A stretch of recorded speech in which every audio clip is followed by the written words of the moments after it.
Now look at that. All right. Green on today. I like the green, a little bright green, a little forest green action. I think both of our water bottles as well. Ladies and gentlemen, side note, it's St. Patrick's Day.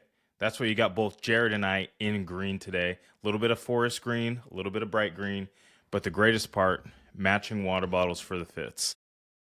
You can go ahead and show your water bottle off. Yeah. See, and that's the Right kind there. of coordination that it takes to get to the next level. So we're going to keep bringing that to you guys. And speaking of bringing it to you, we've got episode 7 of the Know Your Personnel podcast, aka KYP, coming at you here live today. I'm Nathan Hawthorne. This is my co-host, Jarod McEnroy. We've got plenty to get into today. Jarod, what are we going to get into? Yeah, for starters, it's my first hatless episode as well. I finally actually went and got a haircut, so that's big news. We got a few things. We're going to talk about the players. We're going to sum that up. A couple trades in the NFL that we're going to get to. Yeah, we'll talk about it. And then, at the end, I'll wrap it up with a little bit of baseball. This World Baseball Classic really has me hyped right now, so I'm just going to talk about it a little bit. We got to talk about it. Let's start with the players.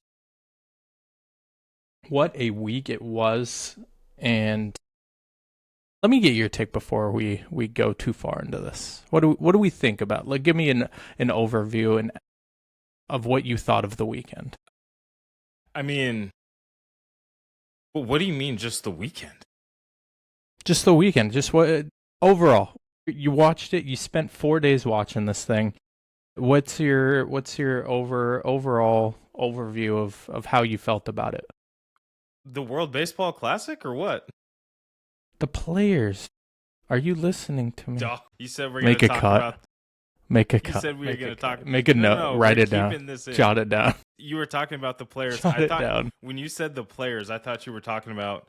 Okay, strange way to say the personnel, Players Championship PGA Tour at TPC Sawgrass. I was like, yeah, I like players. Players are they're playing and Tell me about well. the 4 days that you watched golf at TPC Sawgrass.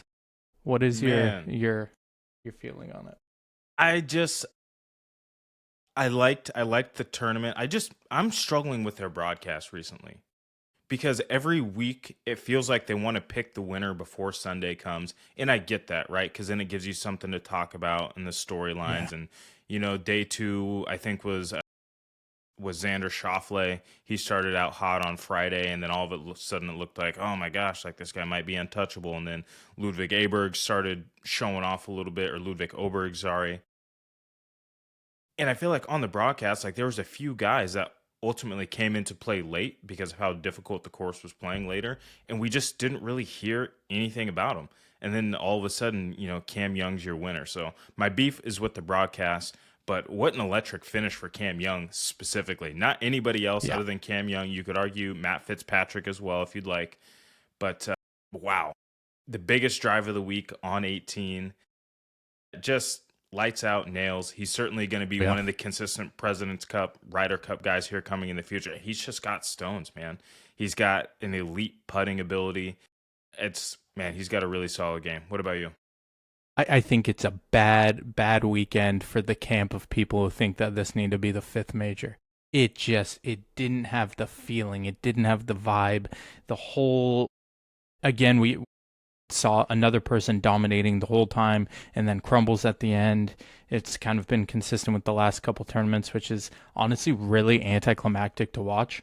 I mean, seeing a guy up by 6 strokes is also extremely anticlimactic, but to then watch him crumble, and honestly, it couldn't happen to a worse guy to see it happen to, because Oberg is honestly an easy guy to root for. He plays fast. He has such a clean game. I don't know. It was a weird weekend of golf. And then, I feel like the whole time I'm watching Cam Young, they're kind of doing every now and then. He's on the leaderboard, but they really didn't show him much for a guy who was honestly playing incredible golf the whole time. And a lot of it was some ho-hum golf, doing the right things. But if you want to highlight, this is a really tough golf course, and this is a course that We have the Greens playing as fast as they've ever been. There's so much to it that you want to highlight it as this competitive tournament that needs to be talked about as a U.S. Open. It's just not. You're not showing the guys who are out there actually managing the course. You're not showing the good golf. You're just showing like the big highlights. You're tracking. I don't need to see Scotty Scheffler, who's 5 over on the day. You don't need to cut to him consistently. And I get it. You want to show your big names, your big guys. Okay. But it's a tournament. Show who's playing well. Show who has a chance to win. And yeah, the coverage was weird. It was unfortunate to see Fitzpatrick also crumble at the very end. Like, yes, Cam Young went and got it. I mean, if you go to 17, Fitzpatrick plays to the middle of the green, so Cam Young says, okay, I have no other option than to go at this flag, and he did exactly that, made the putt. And then 18, like you said, farthest drive that's ever been recorded on 18. And yeah, I think it just ultimately comes down to a guy having a mallet putter versus two guys who have blades. Goodness. And he capitalized. Wow. That's unbelievable. I tell you what, the whole mallet versus blade conversation, it's not looking good for my camp right now. It's finito. It's 10 tournaments out of 10. If you stretch that out across all the different handicaps, there's really not a measurable difference across all handicaps, and certainly not the most elite golfers in the world. So say what you want. I'm going to be team blade till I die. Okay, you said something interesting to me the other day. Moving off of that, because we don't need to do this again. But the lazy takes of Ludwig Oberg not having experience in these moments. He's a 24-year-old, maybe 25 now, and he's young. Yes, he hasn't been in this many tournaments. He's played one full year of majors, and we're grilling the guy over inexperience. Tell me what you think of that. Elaborate a little bit, and then tell me what you actually thought went wrong for him kind of down the stretch. Yeah, lazy takes, meaning you got people nitpicking his swing all of a sudden. He's got one of the most clean, simple actions, and there's a reason the guy's on the PGA Tour, and it's not because he has a weak swing. And are there some deficiencies in every golf swing? Yes, maybe other than Tiger Woods in 1999 through 2001. That might have been the only perfect golf swing. But to sit there and start talking about, oh, he has these flaws that come through in the big moments, or he doesn't have it mentally, like, it's hard. You got to build up some battle scars, and you're either on one end, you're either on the too young and too dumb to know the stakes of anything, so you just go out and win, or you're on the side of, okay, you've been there, you haven't won, but now you know what it means to be up there. And sometimes you just got to get those battle scars. And what you saw from Ludwig Oberg was just struggling to keep some tempo. We know that sometimes when he wants to keep things calm, his hands do get a little bit late, and he's trying to compensate for that. He's like, okay, I don't want to have late hands and have these flares out to the right like he had with his wrist injury that wasn't quite healthy. I want to attack this golf ball. It's what Cam Young did. You attack the golf ball. But unfortunately, he just got a little bit quick, and that was his downfall. You duck hook one, you put it in the water, and you just start having a tough time managing your swing. And that's the difficult part, is when you stop thinking about executing golf shots and you start thinking about, okay, what are my mechanics in the golf shot? That's when you get into trouble. And I think that's what Ludwig Oberg started looking for was, hey, like, my mechanics are a little weird. Like, how can I figure this out to hit a good swing versus, like Cam Young said, I'm going to step up and hit the best golf shot of my life right here. And I think that's what Ludwig Oberg is going to learn. He's already won on the PGA Tour. He's not incapable of winning. He just had a tough time at a tough close to a golf course. Like 16, 17, 18 aren't easy. We know the rest of the course, we don't necessarily love it, but it's a tough stretch of holes to finish. So for Ludwig, just, keep getting those battle scars, and I'm sure that he's going to have the mental fortitude. Yeah, and I think this is honestly the perfect weekend for it to happen, because you go and you look at the guy who won it. He's the perfect example of somebody who has the battle scars. He went 96 tournaments before he finally won one, and now he's won 2 of the last 11.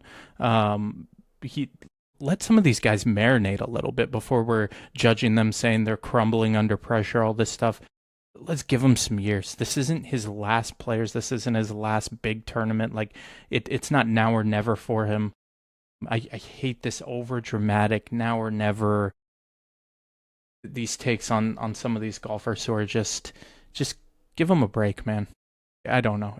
And I've seen a lot of it. This isn't like some one guy kind of rubbed us the wrong way. I've seen a whole lot of these takes that have just, yeah, they've rubbed me the wrong way. But on to another part. One more. Yes. Can I talk about real quick is the takes on Scotty Scheffler right now. Everyone dissecting his swing, including Brandel Chambly, of course. Like, this is off, that's off. What? He's already won this year. Has he already won twice this year? I think maybe he's won, I think, twice this season, but not necessarily this calendar year. Like, he's fine. And I know that our expectation all of a sudden became, nah, this guy's got to win every tournament. But let's reel it back in a little bit and remember that golf is a very difficult game week to week. You got to swing the swing you have that day, and sometimes it's just, no matter how great your swing is, sometimes you just don't have that little bit of sharpness. So let's chill on Scotty Scheffler too. And it's literally the flip of a switch. Like, he can find it in a day. It's just a matter of like it coming, him staying consistent, him continuing to play these tournaments. His cut streak is still going. Like, he's fine, and he's going to be fine. And the overreactions are absurd. Did you see that video of him that they caught him after the range session? They were asking him how, like, hey, like, did you find what you were looking for on the range? He was like, well, to find something would imply that I'm lost. Yeah, I'm not lost. Exactly, bro. He doesn't feel that way at all, and it's the inside of the mind of these golfers. They're not thinking the same thing these media weekend warriors are thinking. But I digress. Absolutely not. Back to the course for a second. You talked about the last few holes being a little more challenging and stuff. But I think this kind of helped prove our point that this tournament wasn't that entertaining until the last 3 holes. Like, the whole round for both Fitzpatrick and Young was, I mean, most of it was us cutting to Oberg, crumbling, and, oh, bad shot here, bad shot there, whatever. But it was just a bunch of ho-hum golf, playing the same hole over and over, and then playing the inverse of it, and just some boring golf. And then, yes, we finally hit 16 and we're like, okay, now we're really turning it on. Then we hit 17. Oh, grass. I don't get it. I don't see the hype of it being major worthy of a tournament, major worthy of a course. I don't know. Did this change your opinion? Do you still feel the same? Yeah, I feel the exact same. Oh. After 4 days of watching this event, it is great for it to be the most elevated event on the PGA Tour. I'm good with that. Again, PGA Tour, US Open, or the USGA, they're different. Riviera is a better golf course. Yes. Pebble Beach is a better golf course. Yes. Like, I can keep going if you want me to. Like, yeah, but I don't get it. I get it. But here we are. Last thing to touch on, kind of on the players, and we can talk about anything else golf related if you like, but Matt Fitzpatrick looks great. I don't know if you saw the leaderboard this weekend though, but Team Europe is all over it, man. Matt Fitzpatrick again looking great. Justin Rose, he had a couple not so great tournaments, but I think it was more I don't know if he was as invested as he typically has been. Bobby McIntyre, like we can keep going. Victor Hovland was on fire all weekend. Team Europe's looking great yet again, and I am struggling to find where the U.S. steps in and has elevated their play in these big tournaments. What can we... Am I overreacting here? Do I need to give it a little more time, or is it just looking real bad for us? Let's give it a little bit more time. We're still in that early swing of the season. There's still a lot of guys who haven't hit their full playing schedule yet, outside of playing the signature events because of the PGA Tour's requirements, etc. So I think once you hit the Masters and the RBC Heritage the week after, and you start getting into the rest of the season, you will start to find who the players that are going to be on this next President's Cup team, and you're going to start to see more Americans start to shine. I just think it's the case of the schedule right now. and guys adjusting. Guys are, still working on their game. Some of them who don't necessarily live in Florida, Arizona, Southern California, like they're down there right now working on their games to be ready for major championship season. Starting with the Masters, like that's when golf season really starts to kick off and when those wins really start to matter. Yeah. I mean, they matter all the time, especially for the checkbook. But that's when like the meat of golf season through August, that race for the FedEx Cup, like that's when it kicks off. Yeah. Speaking of President's Cup, I was thinking about it, and I mean, that's far closer than the next Ryder Cup, obviously. So thinking of how the team's going to shape up. I don't know what the points are going to look like and who we're going to have to choose from and whatnot. But if I'm choosing today, let's say the Ryder Cup starts today and I'm starting firing off names, Achane, Chris Gotterup, Cam Young, like these are the names I'm coming with like immediately. You better watch out for Jacob Bridgman. And Bridgman, I mean, is he leading the FedEx Cup right now in points? Like, I swear he's been top 5 every week since Pebble Beach. Yeah. Either he's in an elite zone right now, or he's going to be a guy that, something finally clicked on tour for him. He hasn't won, but something finally clicked on tour for him, and he's, starting to ascend into an excellent player. Yeah, it's just this feeling of, I'm telling you, it brings me back to what we talked about a few weeks ago of it feels like we have to make some big changes and we have to give some guys some chances. And I feel like you never want to treat the President's Cup as an experiment because, I mean, especially right now, the team that they're cooking up, you have Minwoo Lee who's playing insane. There's a lot of Aussies right now that are killing it. There's people all over the board for the international team that will ultimately make it a good President's Cup, but you kind of want to treat it like, I mean, it's always kind of been a warm-up for what the outlook of the Ryder Cup is going to be. So, yeah, I don't know, man. I feel like we have to make some big swings when we fill out this roster. Yeah, no pun intended, big swings. Shout out to the international team. The depth of field once you leave Europe just isn't quite the same. And you mentioned a few guys who are great, but just not quite as dangerous, I would say, as a Fitzpatrick, your Robbie McIntyres, your Justin Roses, like the guy Roy McIlroy, like those guys are scary, right? I want to see the U.S. get like young and cocky again. You know what I mean? Exactly. Like where you had that little bit of experience in there, with your Tiger, your Dustin Johnsons, your Brooks Koepka wasn't quite in those yet, but like, and then you had just like, young and cocky guys like Justin Thomas just getting on the scene, Ricky Fowler getting on the scene, Justin Spieth, guys who are just aggressive and want to go play attacking golf.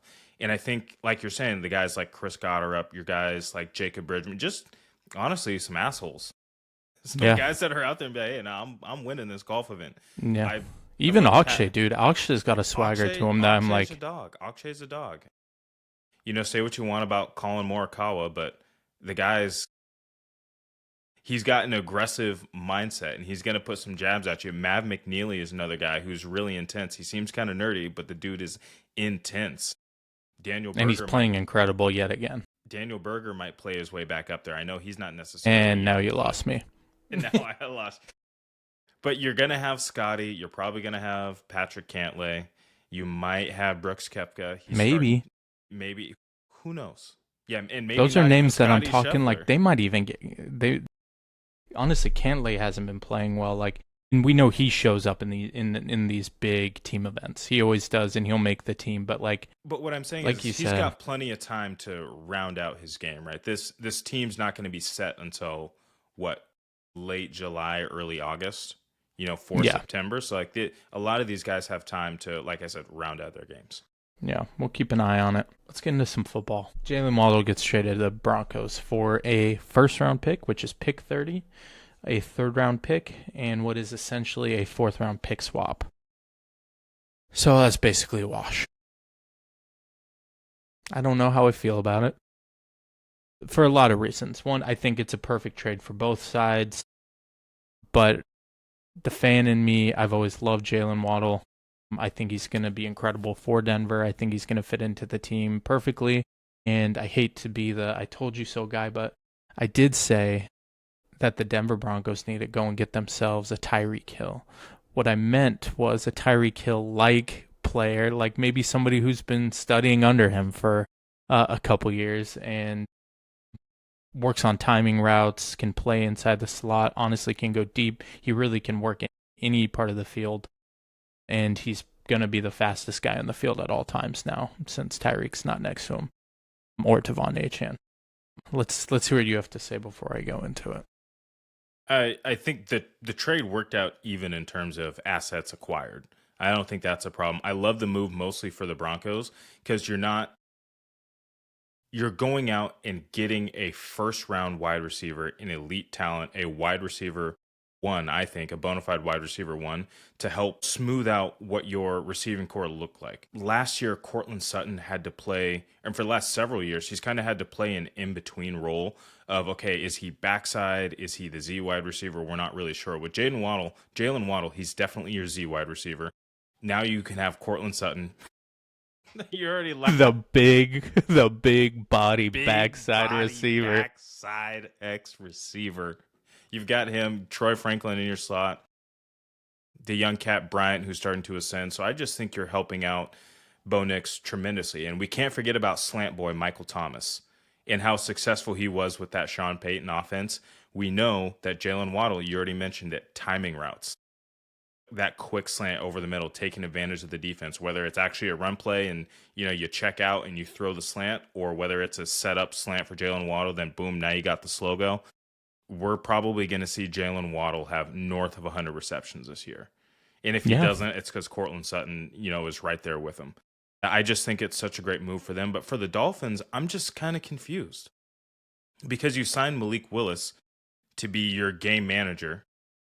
And then, obviously Tyreek Hill had already walked out the door. Jaylen Waddle is obviously out the door now. And the word on the street is Devon Achane is likely out the door as well. So now you've brought in a guy to be a game manage, and he doesn't even have weapons to manage with.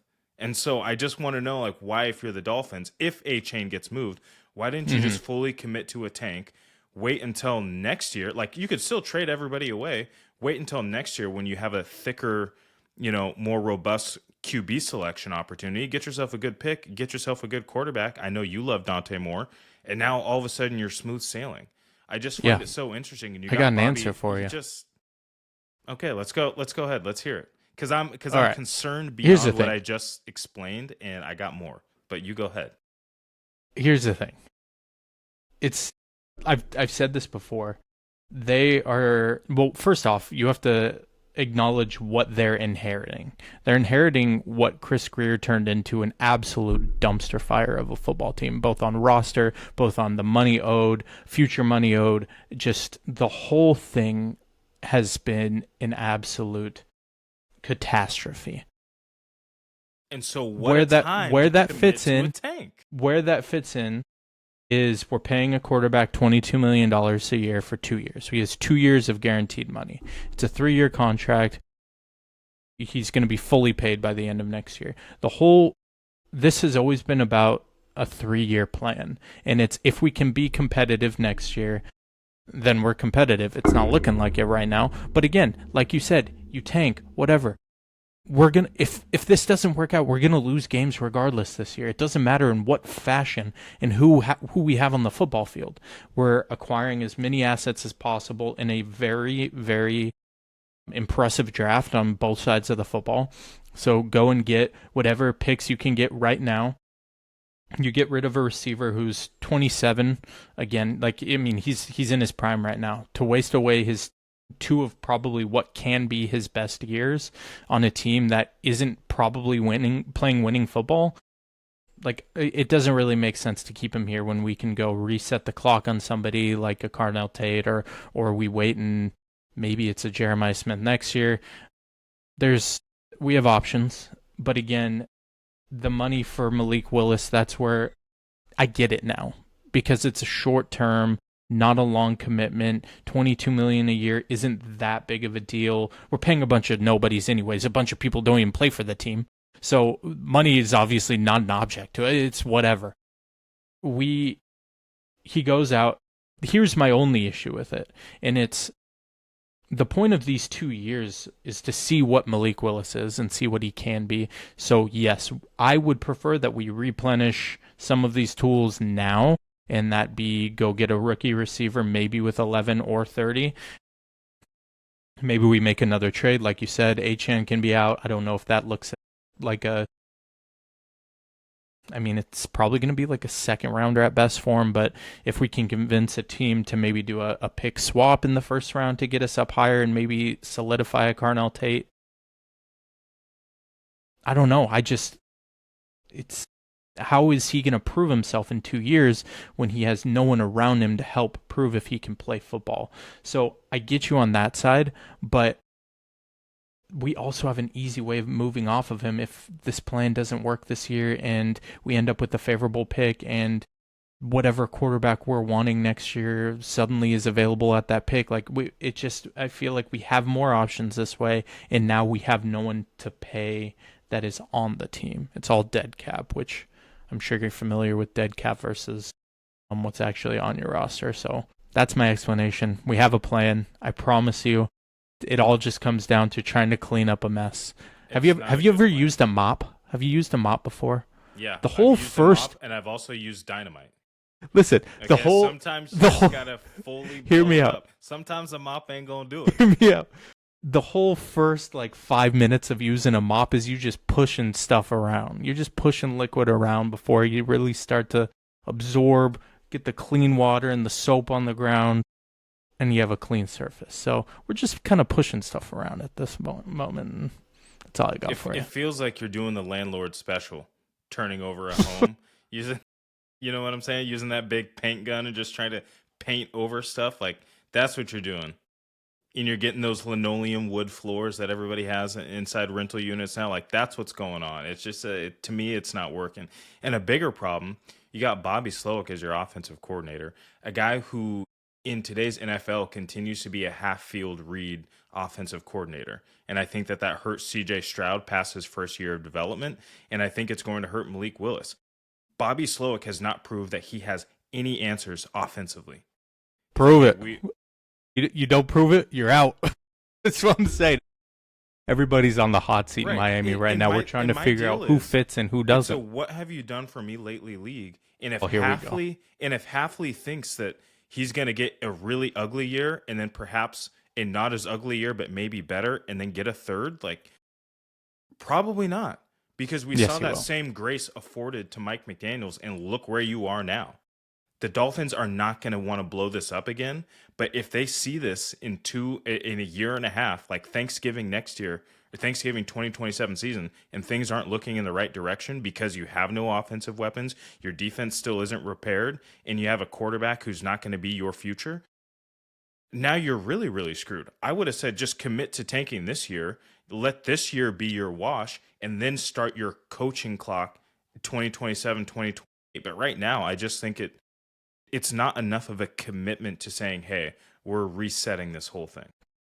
I like it. It's different for me. We're getting it done. And here, oh yeah, we all are. But the only thing that's going to help is time. And the next thing up on this, you don't have that much time. The next thing your up division's is Devon Achane. Okay, Devon Achane might get moved. So that's another piece of we're moving off of a guy who we're about to have to pay. We're not going to get anything out of him leaving us next year anyways. I'm sure he doesn't want to be in Miami anymore. And maybe we do. Maybe we get a deal done with him. I don't know. But let's assume we're moving off of him as well. Interesting idea would be with the Giants. And I know I talked to you a little bit about, and maybe I was kind of playing in fairyland with what the compensation would look like. But I don't see why we couldn't work out some sort of deal, whether that be swap 5 and 11, and then we get a second or a third. So they move down to 11. We move up to 5. They get Achane, because they're probably going to go lineman anyways, and they're probably leaning best player available or lineman, who will all probably be available at 11. But for the Dolphins, it makes sense because now we solidified that Carnell Tate is joining our team. If he gets that far. Oh, I Well, guess, that's what I'm yeah, you're moving up to 5. at Yeah. Okay. 5. Yeah. Yeah. Because I mean, that's where when you get to 6, 7, we're talking Saints, Commanders, even like Kansas City's. You never know what they're going to do with their picks. That's a lot of teams that could probably use a guy like him.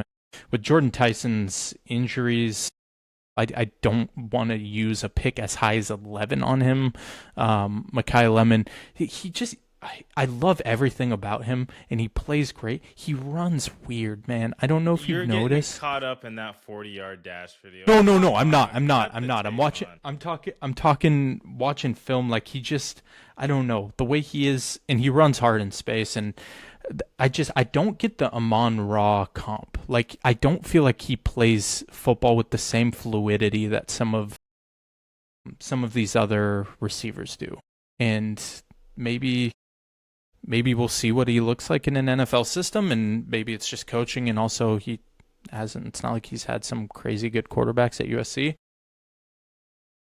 but I don't know. I just feel like if we're gonna take a swing on a guy that early on, we need to either talk someone like them into it, or we work out a deal with the Chargers. They have picked 22, so maybe we move up from 30 to 22, and then we get some other compensation in a different round. Or ideally, I want something next year. I want a 2027 second or a 2027 third, first, whatever packages for Achane. We need to start building up for next year, and that's going to be how this 3-year plan starts to turn around. Is we need to get future or compiled future draft picks, not just this year, because I think we have like 7 within the top 100 already this year. So like we're going to be taking some swings already this year. Let's kind of cool it now, but I don't know. What do we think about Achane? Do you see a fit for him somewhere, or who do you think should go and get him? I don't know. It's tough because you look at a guy like HM, and it's the last year of his contract. So if somebody is going to trade for him, they are hoping that they're also going to extend him. So you need somebody who's looking for a running back, and you need somebody who's then going to be willing to spend the money on a running back. And people, for some reason, tend to get cold hands when it comes to that running back contract, or cold feet when it comes to it. So are you looking at a team like the Bengals or the Vikings who want to upgrade from their current running backs? Aaron Jones, a guy who's injured and doesn't really play very much. Chase Brown, like, can you elevate your offense, right? Because that's what the Bengals want to do. Can you bring in Achane on a not too expensive, more so 1-year rental, and then get yourself an even more explosive offense than you already have? That could be fun. A lot of people are talking about the Seahawks maybe replacing Kenneth Walker. I don't think that really makes a ton of sense. I don't think that's where, a head coach like McDonald is going to want to take the team in that direction. I think he likes where they're going, and Achane's not a part of it. You could look at the Bears, right? How in love with Kyle Monangai are you? How in love with DeAndre Swift are you? Could he be a team that goes after? So, I mean, there's a lot of teams that could certainly use him, I think, but again, you have to be bringing him on knowing that you're going to extend him, because the last thing you want to do is have 1-year rental and then he walks. Yeah, well, that's why I picked 2 Harbaugh-run teams as my trade targets, because one, we know that their player coaches, they're gonna make you love where you're at, and both teams are headed in the right direction. New York Giants have money. Chargers have had kind of a lost running back room for a little while now. We'll see. That'll be interesting. Justin Fields goes to Kansas City. Wow. This is one of those non-needle moving things where I'm like, we have to talk about it because, like, it's whatever, but, like... What do you mean? It's the start of his official wide receiver career. Stop, bro. Stop. That's why he's in Kansas City.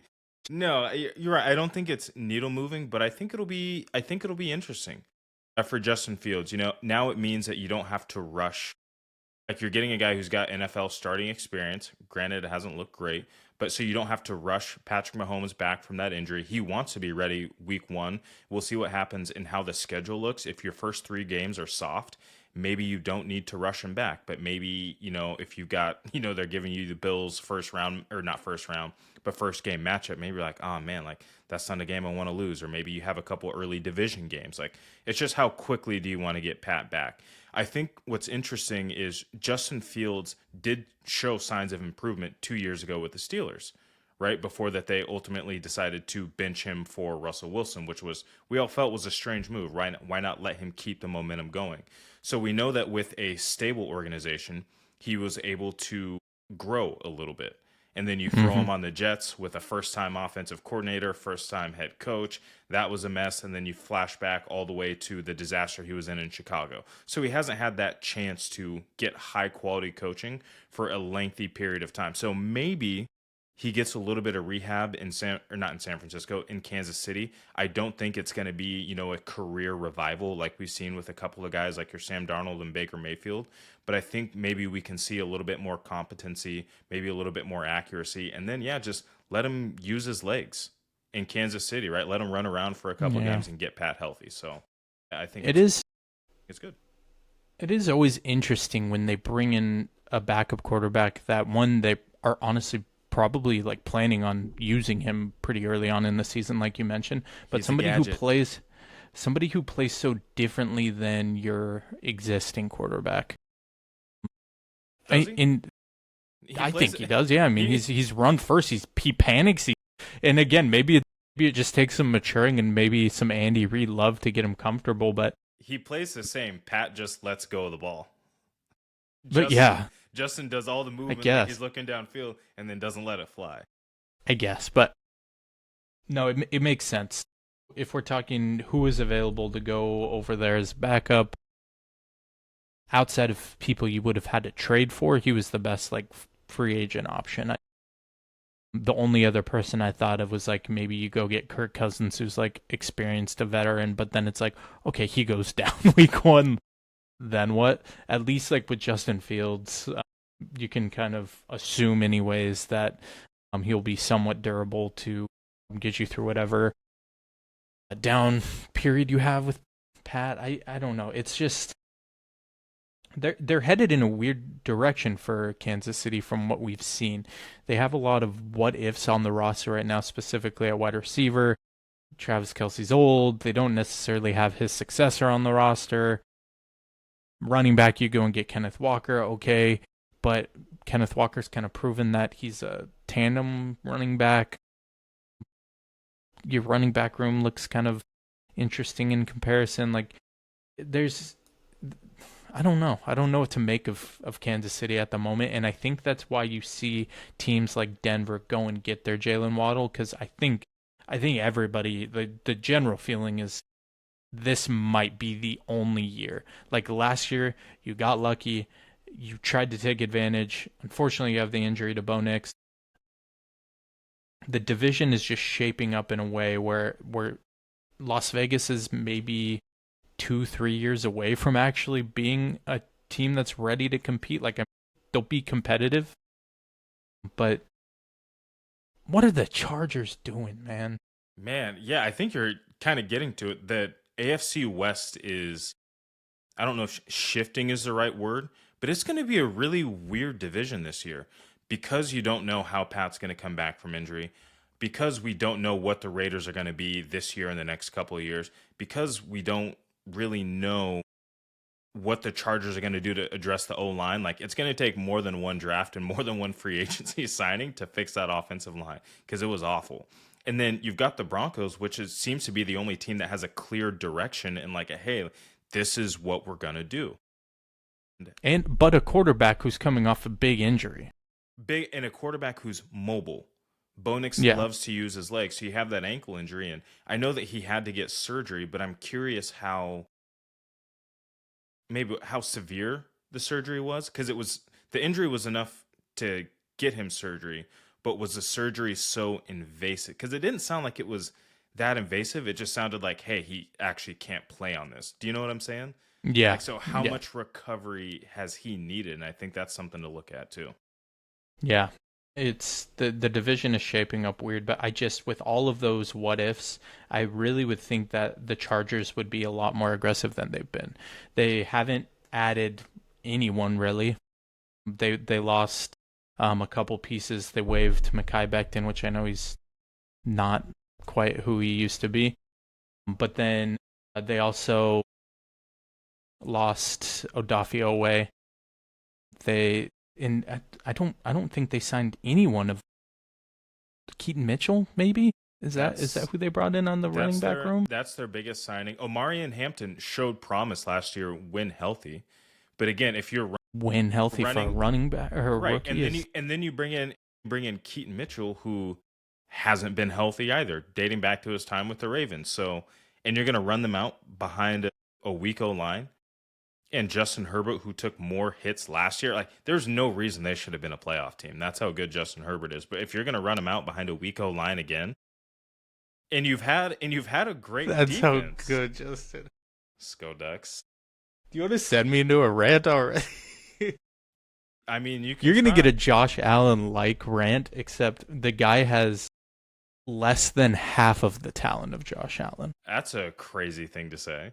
It's not a crazy thing to say at all. At all.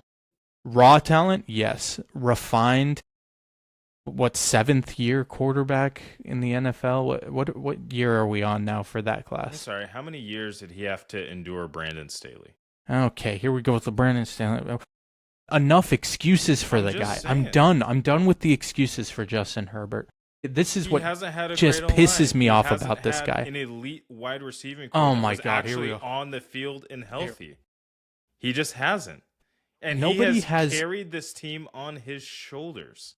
Nobody is allowed more leeway and more excuses than Justin Herbert. Because people see that was his only playoff game. Chaos around him. Like, what do you mean? Know. Because when the Chargers were top 3 in scoring, their defense was the worst scoring defense in the league. And they were giving up, they were scoring like 32 points a game, and their defense was giving up 33. What are you supposed to do? How many more years are we going to give him? How many more years are we going to give him? As many as he needs.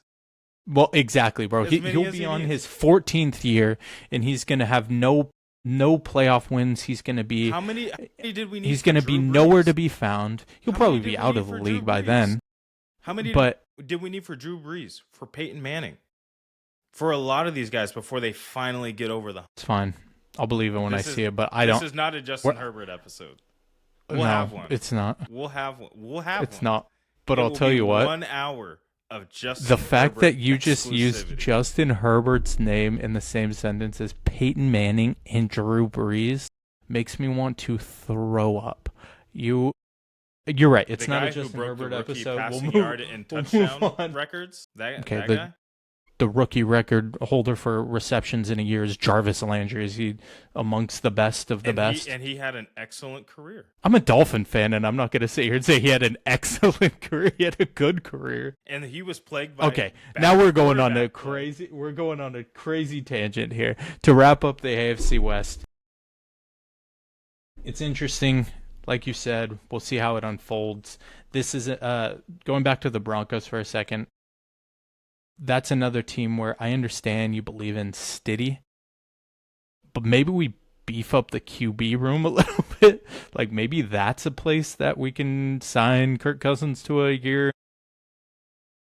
Just have him on the roster. I'm sure he's a guy that'll get along with Sean Payton to an extent. Just somebody that, like, if for any reason Bo Nix can't go for 2, 3, you know how these injuries are coming back from him? Like, a game turns into 5 games really quick. So having someone on the roster that you believe in, you can trust to go out and at least be competitive in a few games.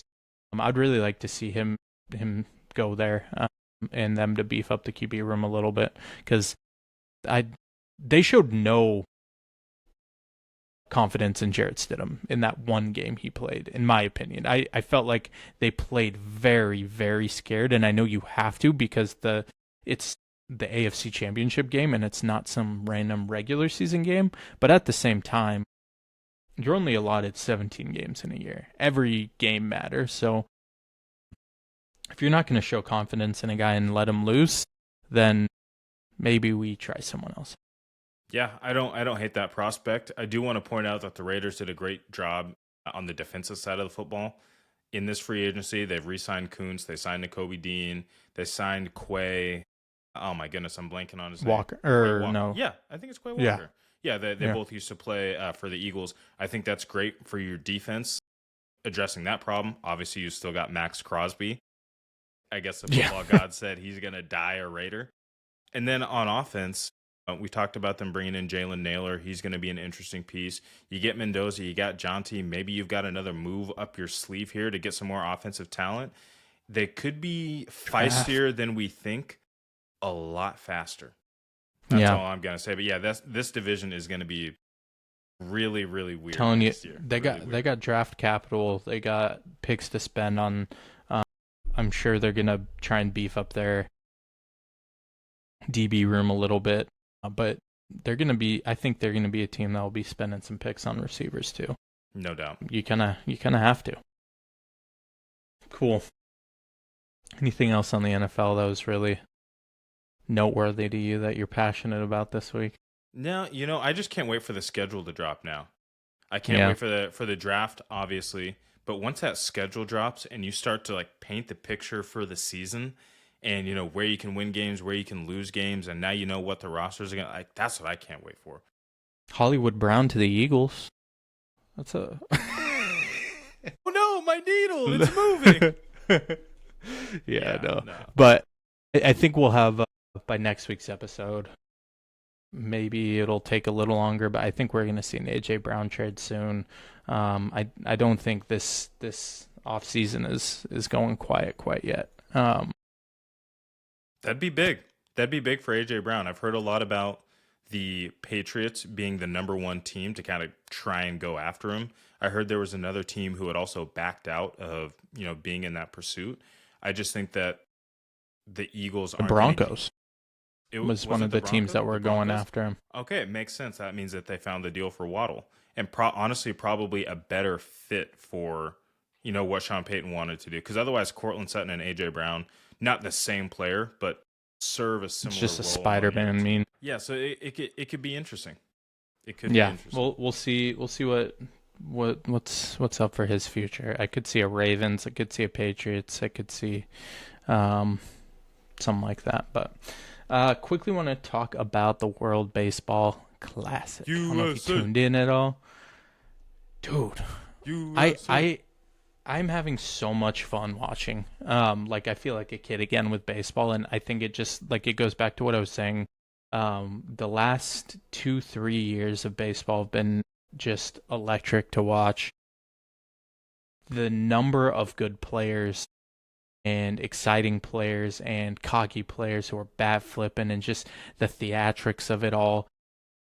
I feel like it's a prime example of why the keep quiet, keep professional, those people in sports, they need to be silenced a little bit, because this is what makes for great viewership, but also it shows the passion you have for the sport. And baseball is back. It's showing in the World Baseball Classic. These people are getting to, represent their countries. It's really exciting. But this U.S. versus Dominican Republic game was one of the most talented games, just top to bottom roster talent that I've seen in a baseball game in a very long time. But you hate to see, we were on the good side of it, but you hate to see a game get called by an umpire. Mason Miller threw a filthy splitter and rung, I can't think of his name right now, rung him up for the final out. And as a 9-hitter too, you got Tatis coming up, and then coming up next, top of the order.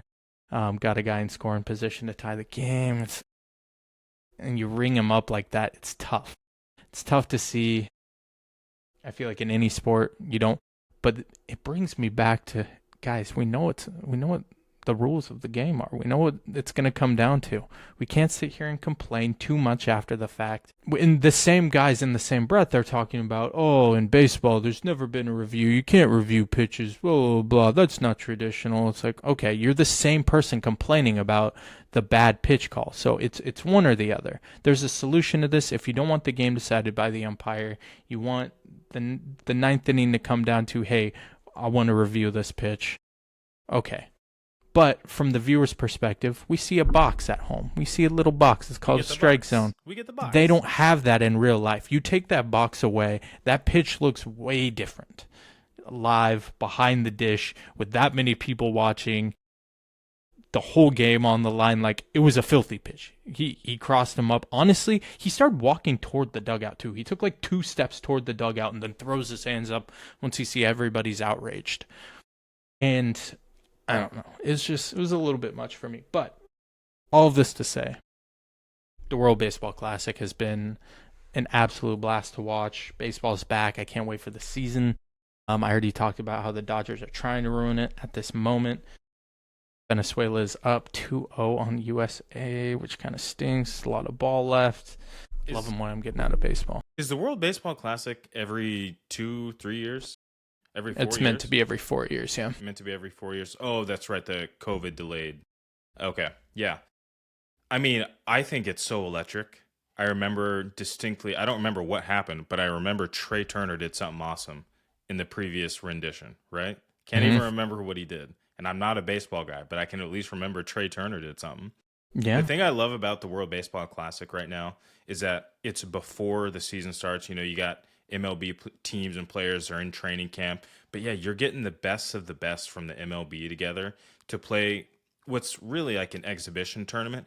But these guys just love it. And I think it's so cool, and there's more energy, and there's more, it feels like camaraderie inside of these locker rooms. Like the guys that you grew up with, if you're from some of these smaller South American countries, like I'm a huge fan. And it's competitive. Like, all of these teams are so evenly matched. Like, even Italy, like, you thought that they weren't that competitive a team. Like that? Dude, and they are. They really are. Like, Korea, like, there's so many teams of just top to bottom talent where I feel like this is where they have the edge and they're closer to like soccer is, versus basketball is just not competitive. Like, it's the US and everybody else. You don't get that same feeling. The football doesn't have any equivalent to it, which kind of stinks. So it's capitalize on it while you can, because these dudes love it. They look like kids out there playing the game like they used to. Backyard baseball, just doing their thing. It's awesome. No notes from me on that end. Yeah. No notes. Great. No notes. Nothing but love at the end of this thing. Except for the whiny people who are mad about a strike call. And you know what? People are always going to complain. And that's a message I'm going to leave everybody with today. Nah, I ain't preaching. Let's get out of here. You good? I'm going to play us out. Yeah, let's play us out. Ladies and gentlemen, thank you so much for coming. This has been episode 7 of the Know Your Personnel podcast. Again, we are delivering this stuff to you guys weekly. Thank you so much for tuning in. YouTube, Apple Podcasts, Spotify. You can find us just about anywhere. Until next time, we'll see you guys later.